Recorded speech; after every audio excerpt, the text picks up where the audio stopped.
Bon, salam alaikum Azulflaoun, bonsoir à tous. J'espère que vous allez bien. Tout simplement, on a une très bonne équipe. L'Algérie a joué contre 10 et tout. Non, nous aussi, on a joué 10 contre 10 en fait. Mboulhi, il n'a pas joué. Quelqu'un a vu Mboulhi, il n'a pas joué. Ça fait 10 contre 10, normal. Bon, بالماضي دارنا ندوة صحفية اليوم, conférence de presse après le match. Comme l'entraîneur Djibouti aussi, il a fait une conférence de presse. Et جبت لكم justement la conférence de presse de Jamel Belmadi, qui est en présence de Ben Nasser, ou les meilleurs moments de la conférence de presse. Voilà.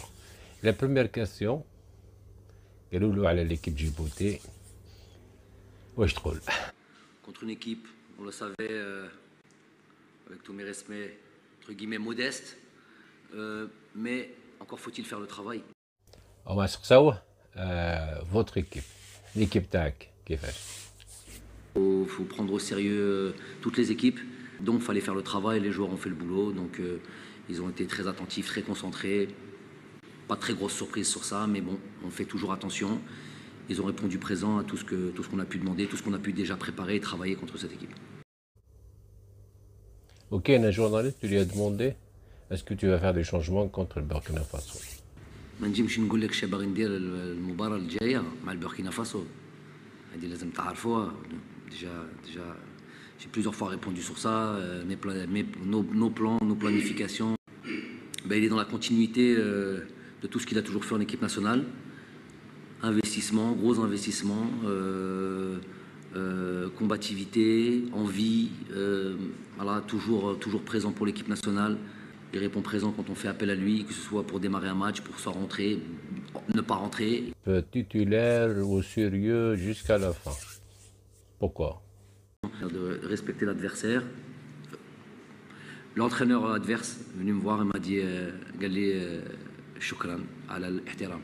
Voilà, c'est la meilleure manière de respecter l'adversaire. C'est d'être très sérieux, de préparer le match comme il se doit, de faire attention à tout et de venir avec l'engagement qu'il faut. Voilà, tout simplement. Donc toujours à fond sur le terrain. Cette équipe-là met l'équipe B, j'ai pas d'équipe B chez moi, il n'y a pas de remplaçant chez moi, il n'y a que des joueurs concernés, je mets l'équipe pour gagner les matchs. Pourquoi ils sont là? Ils ont envie de performer, ils ont envie d'aller à la Coupe du Monde, tout simplement. Zerouki, la sélection de Zerouki. Justement, Jamel Belmadi, il a dit que Zerouki a eu des difficultés au début, notamment la presse, l'a critiqué, tout ça. C'était pas facile pour lui. Pas les joueurs comme ça, la première ou deuxième performance, ou parce qu'il est algérien tout simplement et qu'il joue dans une équipe, c'est pas comme ça que ça se passe. L'équipe nationale, ça se respecte. Donc on sait on sait un petit peu ce qu'on fait. Il va prendre de plus en plus d'assurance et voilà, au contact de ses partenaires, voilà, développer encore plus d'acuité, de relations, d'automatisme avec eux. Donc ça prend encore un petit peu de temps. Il en est quoi, je sais pas, quatrième match, cinquième match, quelque chose comme ça. Il n'a pas dépassé les 5 matchs, je pense pas. Donc c'est déjà très bien. C'est quelqu'un d'intelligent, c'est quelqu'un qui a une belle culture tactique. Il a été formé à l'Ajax d'Amsterdam. Donc c'est déjà un avantage. On parle le même langage, il comprend. Quand je dis langage, c'est le langage footballistique. Hein. Un mot sur le match de Burkina Faso. Contre le Burkina Faso, avec certainement une équipe plus forte, avec une plus grosse adversité, mais c'est les mêmes 3 points. Aussi à l'arbitrage. Il a dit pour l'arbitrage, franchement, je ne vais pas parler de l'arbitrage, mais tu me J'aurais aimé que Jamel n'ait pas de carton jaune. Voilà. Ça, j'aurais aimé. Et c'était possible. Sur ça aussi, concernant la polémique sur la pelouse. Peut-être la pelouse, les polémiques, moi je ne suis pas là pour faire des polémiques. Je suis là pour constater, responsable, se précipiter sur les premières caméras ou les premiers micros tendus pour dire que non, finalement la pelouse elle est très bien. Bah, si lui il estime qu'une pelouse comme ça c'est très bien, bah, allez demander aux joueurs tout simplement. Bah, y a un joueur qui est ici, demandez-lui. Quant au mois de juin, on a une pelouse, je l'ai dit quand le travail était fait, ils n'ont pas compris qu'il y avait une constance en fait. Ceux qui, si vous voulez relancer la polémique, c'est ça le truc. Moi je ne suis pas là pour ça, mais je suis là pour expliquer.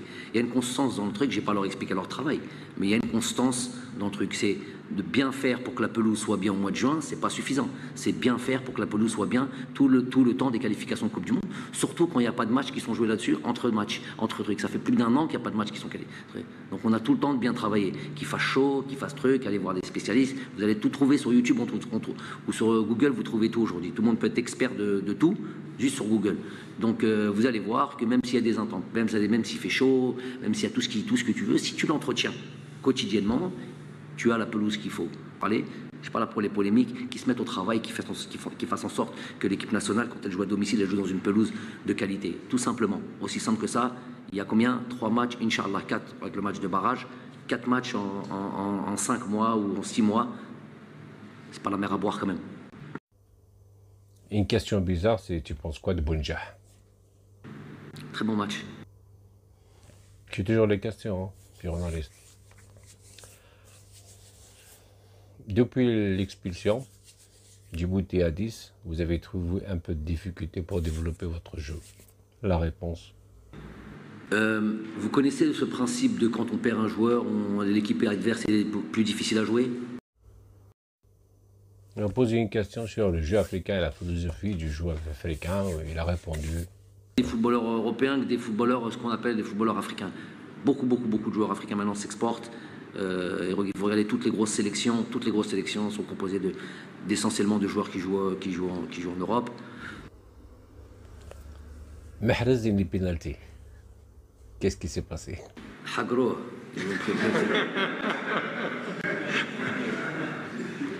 Parce que c'est Riyad Mahrez, il va prendre les pénaltys, il va tout prendre. Il peut marquer sans pénalty en tout cas. Non mais c'est un geste de classe. Islam, voilà, il est dans cette quête et dans cette poursuite du record des buts en équipe nationale. Bardad, alors lui c'était une raison un peu particulière. Aujourd'hui, il a eu un enfant, donc il a demandé à la Wouldi, fi khater Wouldi, donc il ne peut pas refuser. Allah يبارك عندك بزاف لي joueurs de qualité. Est-ce que ça chamboule pas tes plans? Moi, chambouler mes plans, j'aimerais bien être chamboulé comme ça à tous les postes. Chamboulez-moi les gars, il n'y a pas de problème.